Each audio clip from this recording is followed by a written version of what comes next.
Do you ever look at your bank account after a long month of grinding and just feel completely tired? You work hard every single day to pay the landlord, the utility company, and the grocer. But at the end of the month, once everyone else is paid, there is somehow absolutely nothing left for you. Here is the thing. This isn't a new problem, and it isn't just because of the modern economy.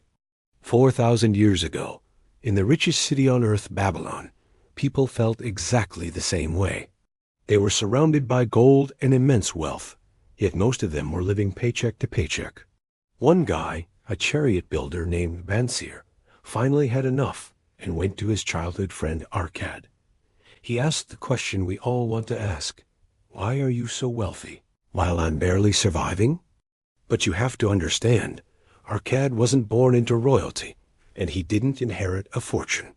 He started as a humble scribe, carving clay tablets for hours until his fingers were bruised and bleeding.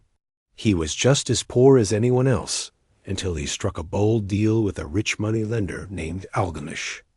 Arcad agreed to work through the entire night on a difficult carving job, but only if the rich man taught him the secret of wealth. When the sun rose the next morning, Arcad was exhausted, but he had earned the knowledge that would change his life. He didn't get rich by magic or luck. He got rich because he had the discipline to follow the wisdom he learned that night. He called that wisdom the 7 cures for a lean purse, and it started with a simple habit.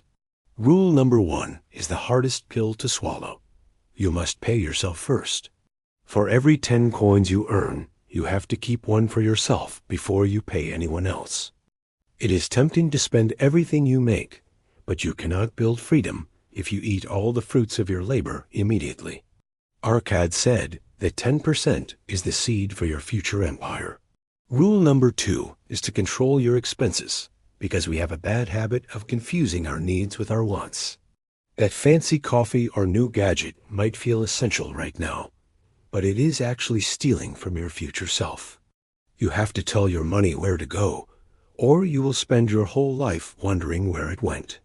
Rule number 3 is to make your gold multiply, because money sitting in a box is just dead money. A man's wealth is not in the coins he carries in his purse, but in the income he builds that keeps flowing back to him. You need to put that treasure to work so your money can have children, and those children can have children. Rule number 4 is to guard your treasures from loss, which means not taking financial advice from a broke friend. It is easy to get excited by schemes that promise huge returns too quickly, but those are usually traps for the unwary. If you want to buy jewels, talk to a jeweler, not a bricklayer, because protecting what you have is just as important as making more. Rule number 5 is to make of thy dwelling a profitable investment by owning your roof instead of pouring money into a landlord's pocket.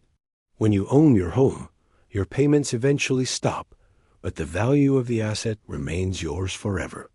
Rule number 6 is to ensure a future income because you won't be young and energetic forever. Whether through buying land or investing in long-term funds, you must prepare for the days when your muscles are too tired to work. You need to build a safety net right now, so you don't leave your future self suffering when you can no longer earn. Finally, Rule 7 is to increase your ability to earn, because your biggest asset isn't in your bank account. It's in your head. The man who seeks to learn more of his craft will always be richly rewarded, while the one who stands still gets left behind.